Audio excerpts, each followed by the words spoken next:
Continuing with our jewels of wisdom from the Shrimad Bhagwatam, we are on the 44th day and we are continuing the Katha of Vaman Avatar. If you remember, King Bali had offered all the wealth, the riches, the treasures, any gift that Vaman Dev chooses. But Vaman Dev chose only 3 steps. Vaman Dev explained that that's all that he needed because no sense object, no Vishay in any of the 3 worlds would be able to satisfy anyone's desires, anyone's happiness, would not be able to fulfill anyone's happiness. So his 3 steps were all that he needed. King Bali laughed at his foolishness, I told you yesterday. And then he took some water in his hand to take a sankalp to seal the deal. While all this was going on, the guru of the Asuras, Rishi Shukracharya, who was very astute, he was watching all this going on. And he felt that there is definitely something fishy going on. This small little boy could not be just a small little boy. There's some dal mein kala. He's like some fake or some illusion. He suspected some trick was being played, some leela was happening, and he feared that the entire Asura kingdom would be lost.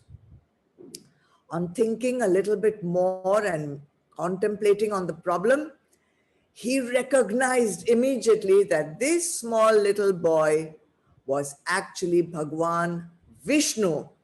And the minute, the deal would be sealed, Bhagwan Vishnu would take over everything. So he quickly rushed to the side of King Bali and he said, don't take the sankalp. The minute you will say, Dattam, I vow to give, I pledge to give, Bhagwan Vishnu will show himself in his full form, and that will be the end of the Asura kingdom. Shukracharya again explained at length that charity is a good virtue, it's laudable. But if your charity is going to make you yourself homeless or penniless, then that is the wrong way of doing charity. And then, so that we all learn what is charity, he explained to King Bali that anyone who is in the Grihastha ashram, he should divide his income, his earnings into 5 portions. And this teaching is valid even today for all of us. The first portion of one's earnings should be spent in charitable work. The second portion should be reinvested in your own business. The third portion you can use as a grihastha to promote your name and your fame. The fourth portion, and only the fourth portion, should be used for the family, and the fifth portion for your own self. Now, obeying one's guru's adesh is the most important thing for a shishya. And King Bali should have obeyed Guru Shukracharya, but he did not. He said to the Guru that whatever you're telling me about this charity is all very good. I appreciate it. But I have given my word that I will give the boy whatever he asks for. And keeping my word is of paramount importance to me. So be it. Let's say that you are right. This little boy turns out to be Bhagwan Vishnu also, and he takes everything away from me. I don't mind, because I was doing a yagna, and all yagnas are performed for Bhagwan Vishnu. So if he takes everything from me, I will take it as the dakshina of this yagna. Just being in the presence of Bhagwan does make people transform from their avguns into sadguns. King Bali poured the water. He took the sankalp.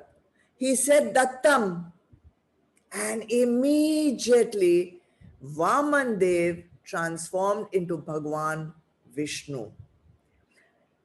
Bhagwan Vishnu took his first step and the entire earth got covered.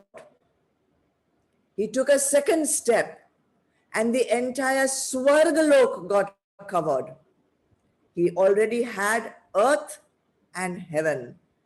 Then he told King Bali, I still have one step to take, my third step. I have taken the entire earth, I have taken the entire Swarg. Where shall I put my third step? And amazing things started happening. King Bali did not feel fear. He did not feel that he had lost his kingdom. He did not feel any lack. He did not feel any negativity. His ahankar got dissolved. His arrogance got dissolved. And all that was left was his devotion to Bhagwan Vishnu. And he said, Bhagwan, I promised you 3 steps and I will give you 3 steps. Put your third step on my head and take me. I offer myself to you. Bhagwan took the third step and took Bali as his. By taking the Swarglok, he gave it back to the Devas.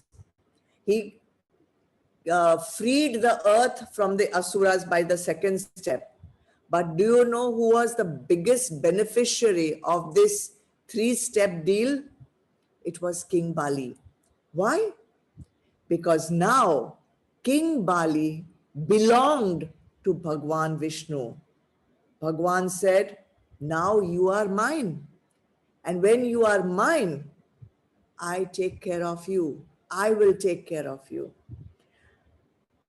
For those who I love, for those on whom I shower my grace, I take away their wealth. And here wealth does not mean just money. It means all this material sukh that we run after. It means all our attachments to things, our attachments to people. In fact, I remove all your attachments. I simply take it away from you. Bhagwan blessed King Bali and he said, I was so happy to see your adherence to your word. I was so happy to see your seva bhav. Now I, Bhagwan Vishnu, am bound to you. By placing my foot on your head, I will send you directly to Sutal Lok. Sutal Lok has more bliss in it than even Swarg. And I make you the king of Sutal Lok. And since I am bound to you now, I will become the guard of your palace. And that is the story of Vaman Dev and his 3 steps. But there is an entire spiritual significance to this entire story, which I will tell you tomorrow. Let's chant to Mata right now.